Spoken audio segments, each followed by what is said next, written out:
આટલું મોટું જાનવર છે, એનો આખો પગ તૂટી ગયો છે, પણ એ એની વેદના વ્યક્ત નથી કરી શકતું. શ્રીરામ ચેરિટેબલ ટ્રસ્ટના ડૉક્ટર અમારી સાથે છે. સર, શું કહેવા માંગો છો કે આ ઇન્જરીને એના વિશે? ઇન્જરીમાં કેવું છે, જે પહેલાં અમે રેસ્ક્યુ કરી હતી વાસણિયા મહાદેવ ઉપર, જે મેન હાઈવે છે, ડિવાઈડર ઉપર એક્સિડન્ટ થયેલ હતું. તો બેઠું માર વાગવાના કારણે જેને ઇન્ટરનલ સ્વેલિંગ આવી ગયું હતું. તો એ રેસ્ક્યુ કર્યા પછી અમને સેક્ટર 6 માંથી કોલ આવ્યો હતો કે એના સિવાય બી બીજી એક નીલગાય છે, એને પગથી સરખી રીતે ચાલી નથી શકતી. તો અહીંયા આવીને ચેક કર્યું લોકેશન ઉપર, તો જે નીલગાય છે એને જો ડિસ્લોકેટ થઈ ગયું હતું, આખું જોઈન્ટ બીજી જગ્યાએ મળેલ હતો. એ પ્રોપર એ 4 પગ ઉપર ઊભી રહી શકતી નથી. તો અમારી શ્રીરામ ચેરિટેબલ ટ્રસ્ટની ટીમ દ્વારા આખું એ નીલગાયનું પ્રોપર રેસ્ક્યુ કરાયું. અત્યારે અમદાવાદ ખાતે બોડકદેવ WCC એને એડમિટ કરાવવામાં આવશે.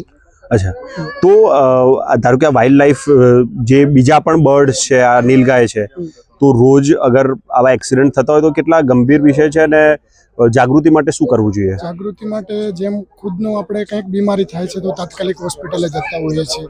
તમારા આજુબાજુના એરિયામાં કોઈ બર્ડ્સ છે, કોઈ પક્ષી છે, કોઈ ડોગ છે, એનિમલ છે, કોઈ ઇન્જર્ડ દેખાતું હોય તો તાત્કાલિક ધોરણે એનો પશુ ડૉક્ટરનો કોન્ટેક્ટ કરવો, એને તાત્કાલિક સારવાર અપાવવું, સારવારની સાથે એને ખાવાનું પીવાનું આપવું.